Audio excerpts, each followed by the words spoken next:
pushpavanamkuppusamy Viha YouTube channel அன்பர்கள் அனைவருக்குமே அன்பான வணக்கம். நம்முடைய யூடியூப் சேனலில் தொடர்ந்து சமையல் எல்லாம் பார்த்துக்கிட்டு வரோம். அதில் விதவிதமாக செஞ்சு காமிங்க அப்படின்னு நிறைய பேர் கேட்டுக்கிட்டு இருக்கீங்க. அதனால் கிச்சனில் நிற்கிறேன். சரி, இன்றைக்கு நான் என்ன சமையல் செய்து காமிக்க போகிறேன் அப்படின்றத பார்க்கறதுக்கு முன்னாடி இன்றைக்கு பிறந்த நாள் மற்றும் திருமண நாள் காண இருக்கின்ற அனைவருக்குமே என்னுடைய வாழ்த்துகள்.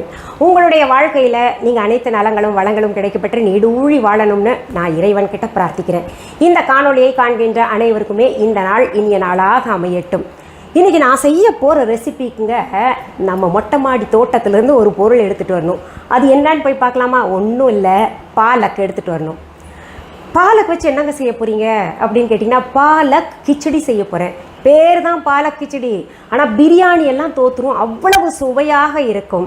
இந்த குக்கிங் ரெசிபிஸ் கொஞ்சம் அதிகமாக போடுங்க மேடம் அப்படின்னு கேட்டுட்ருக்கீங்க. எனக்கு முடிந்த பொழுதெல்லாம் நான் உங்களுக்கு கட்டாயம் போடுறேன். ஒரு சிலர் ரெசிபி கேட்குறீங்க, ஒரு சிலர் அந்த சாமியை பற்றி சொல்லுங்கள், ஒரு சிலர் பூஜை செய்து காமிங்க, இல்லை இதுக்கு ரெமெடி என்ன அப்படின்லாம் கேட்குறீங்க. செய்யலாம், ஒவ்வொன்றா நேரம் இருக்கும் பொழுதெல்லாம் எதை செய்ய முடியுமோ அதெல்லாம் செய்யலாம். நான் ஒரு தொலைக்காட்சியில் சமையல் நிகழ்ச்சி செய்தேன். அது ரொம்ப பிரபலம், எல்லாருக்குமே ரொம்ப பிடிச்சிருந்துச்சு.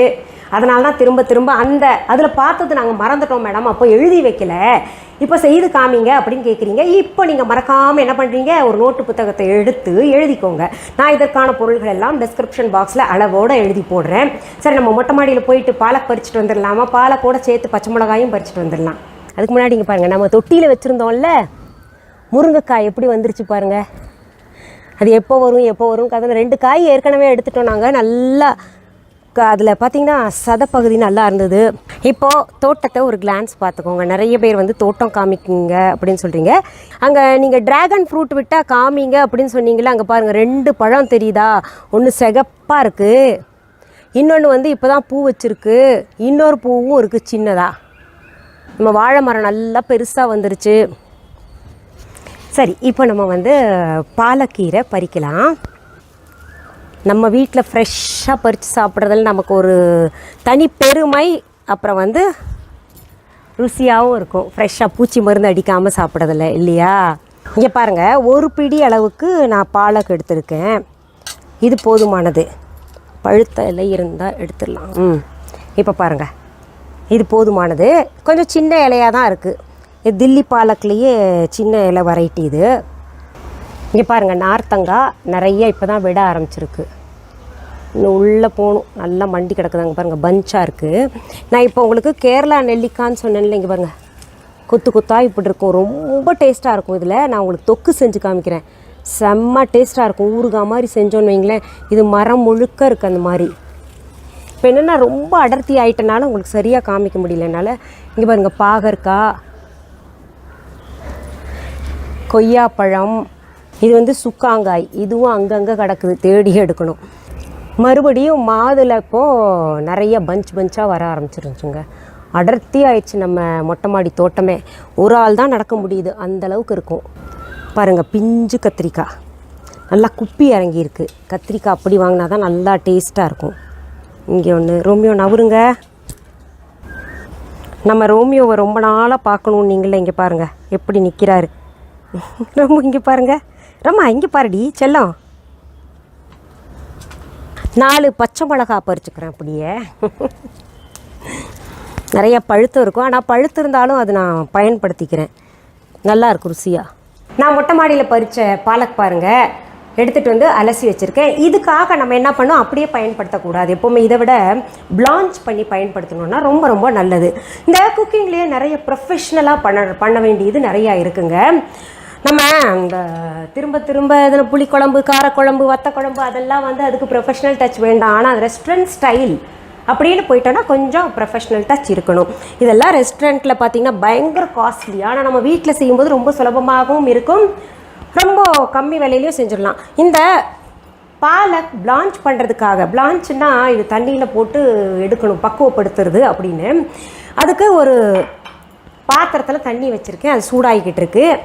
சூடாயிடுச்சு அநேகமாக. நான் இதை அடுப்பை அணைச்சிடுறேன்.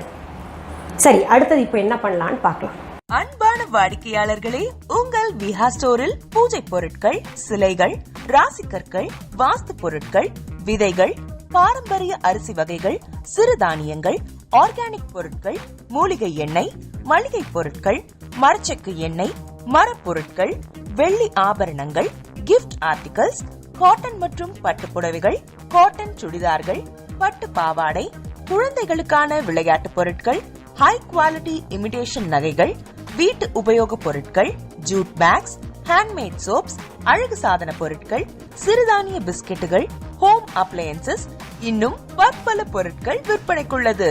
விஹா ப்ராடக்ட்களை நீங்கள் வாங்க விரும்பினால் அது எங்களுடைய viha.online வெப்சைட் மற்றும் சென்னை ராஜா அண்ணாமலைபுரத்தில் உள்ள எங்கள் விஹா ஸ்டோரில் மட்டுமே கிடைக்கும் என்பதை தெரிவித்துக் கொள்கிறோம். வேறு எந்த ஆன்லைன் வெப்சைட்களிலும் விஹா ப்ராடக்ட்கள் விற்பனைக்கு கிடையாது என்பதை நீங்கள் கவனத்தில் கொள்ள வேண்டும்.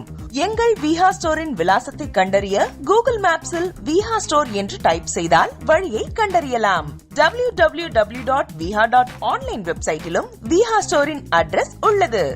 அடுப்பில் வச்சுருக்கிற தண்ணி சூடாயிருச்சு. ரொம்ப கொதிக்க விடணும்னு அவசியம் இல்லை. பாருங்கள், இந்த மாதிரி சூடு பண்ணி எடுத்துக்கோங்க. அதில் இந்த பாலக்கீரையை போட்டுடலாம். அதில் லேசாக உப்பு போட்டுக்கோங்க. அந்த நிறம் மாறாமல் இருக்கிறதுக்கு இது செய்கிறோம் நம்ம. சும்மா ஒரு 2 நிமிஷம் இருக்கட்டும். இப்போது இதை எடுத்து வடிகட்டியில் போட்டுடலாம். அடுத்தது ஒரு குக்கர் எடுத்து பயத்தம்பருப்பு, இது 1/2 கப்பு போட்டோன்னா அரிசி 1 கப்பு போடணும். அது நீங்கள் அளவு பார்த்துக்கோங்க. அரிசி எது வேணால் நீங்கள் பயன்படுத்திக்கோங்க. ரெகுலராக என்ன பயன்படுத்துகிறீங்களோ அதை பயன்படுத்திக்கலாம். அடுத்தது இதில் கொஞ்சம் பெருங்காயத்தூள் போட்டுக்கோங்க. நான் இது அரிசியும் பருப்பும் அலசி வச்சுருக்கேன், அதனால் நான் இப்போ அலசலை. மஞ்சத்தூள் 1/2 டீஸ்பூன் போட்டுக்கோங்க. உப்பு கொஞ்சம் போட்டுக்கோங்க. இதில் தண்ணி எவ்வளோ ஊற்றணும்னா, 1 டம்ளர் நம்ம அரிசி எடுத்திருக்கோம், 1/2 டம்ளர் பருப்பு எடுத்திருக்கோம் இல்லையா? அப்போது 1க்கு 4 போட்டோன்னா 6 டம்ளர் தண்ணி ஊற்றணும். நான் எந்த அளவில் எடுக்கிறீங்களோ நீங்கள் அரிசியும் பருப்பும் அதே அளவில் தான் தண்ணி போடணும். நீங்கள் 4 பங்கு தண்ணி போட்டுக்கோங்க. அதாவது நான் இப்போ 6 டம்ளர் போடணும். இப்போ என்ன பண்ணுங்கள், இதை கலந்துட்டு ஒரு 4 விசில் எடுக்கணும் மூடி போட்டு. அடுத்தது ஒரு மிக்ஸி ஜார் எடுத்துக்கோங்க.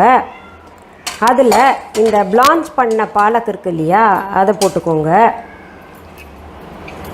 இப்போ இந்த பாலக்லேயே கொத்தமல்லி இலைகள் கொஞ்சம் போட்டுக்கோங்க. நம்ம வீட்டில் ஒரு பூனைக்குட்டி சத்தம் வருது பார்த்தீங்களா? ஒரு 4-5 பூனைக்குட்டி. இது ஜூ மாதிரி நம்ம வீடு வளர்ந்துக்கிட்டு இருக்கீங்க. நம்ம பிள்ளைங்க உடம்பு சரியில்லைன்னா கொண்டாந்துட்டு இங்கே ரோட்டிலேருந்து கொண்டாந்துட்டு இங்கே உட்காந்து அழுவாங்க, எனக்கு வளர்க்கணும் அப்படின்னு வளர்க்க விட்டுறது. இப்போது அந்த பூனைக்குட்டியோட ஃப்ரெண்டை வெளியில் அனுப்பியிருக்கோம் கொஞ்சம், அதனால் இவங்க தேடிட்டு அழுகிறாங்க. சரிங்க, பாருங்கள், இந்த பச்சை மிளகா ஒரு 4-5 இதில் சேர்த்துக்கோங்க. இந்த பச்சை மிளகா போட்டதுக்கப்புறம் சும்மா 2 பூண்டு போட்டுக்கோங்க. இந்த பூண்டு போட்டதெல்லாம் அவங்கவுங்க விருப்பம். ஆனால் இந்த பாலக் ரைஸ்க்கு, கிச்சடிக்கு பூண்டு ரொம்ப ரொம்ப முக்கியம். பாருங்கள், இப்படி மை போல் அரைச்சிக்கணும். கொஞ்சம் தண்ணி ஊற்றி தான் அரைக்கணும். தண்ணி கூட ஆனாலும் கவலைப்படாதீங்க, ஏன்னா கிச்சடி கொஞ்சம் குழகுழப்பாக தான் நம்ம செய்ய போகிறோம். இப்படி அரைச்சி வச்சுக்கோங்க. குக்கர் விசில் எடுத்துட்டேன் பாருங்கள், நல்லா குழைவாக வந்திருக்கு, பக்குவமாக இருக்குது. இது அப்படியே வச்சிடலாம். இப்போ நெக்ஸ்ட் ப்ராசஸ்க்கு நம்ம போகலாம். அடுப்பில் ஒரு கடாய் வச்சுக்கோங்க. அது சூடான உடனேயே அதில் கொஞ்சம் நெய் அல்லது எண்ணெய் ஊற்றிக்கோங்க.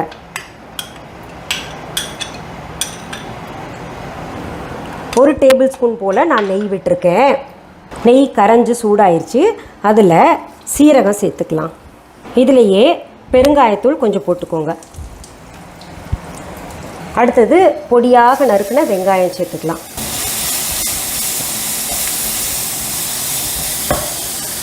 இதுலேயே இஞ்சி பூண்டு பேஸ்ட்டு சேர்த்துக்கலாம்.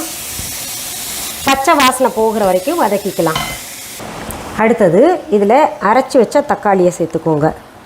இதையும் நல்லா வதக்கணும். இதில் மிளகாத்தூள் சேர்த்துக்கோங்க. அடுத்தது மல்லித்தூள் சேர்த்துக்கோங்க. அடுத்தது சீரகத்தூள் சேர்த்துக்கோங்க. அடுத்தது கரம் மசாலாவும் சேர்த்துக்கோங்க. இப்போது எல்லாத்தையும் நல்லா கலந்து விட்டு பக்குவமாக நம்ம கொண்டு வரணும். ரொம்ப தீய விடாமல் பார்த்துக்கோங்க. இதுலேயே இப்போ நம்ம அரைச்ச விழுதை சேர்த்துக்கலாம்.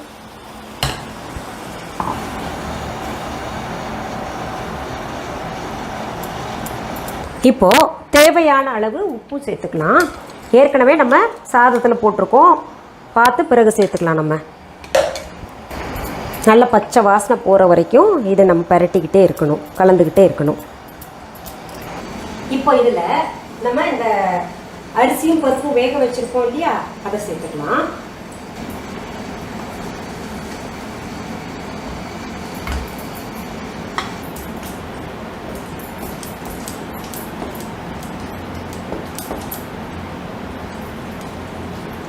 பாருங்க பக்குவமா இருக்கு. ஆடாடாடா மனம் வேற அப்படி கிளப்புது. என்னுடைய ஃபேவரேட் வேற இது. பாருங்க இந்த மாதிரி ஒரு ஃப்ளோ இருக்கணும். அதுக்கு முன்னாடி நம்ம இன்னொரு ப்ராசஸ் இருக்குது, தாளித்து அதில் கொட்டணும். அதுக்காக தாளிக்கிற கரண்டி நான் அடுப்பில் வச்சிடுறேன்.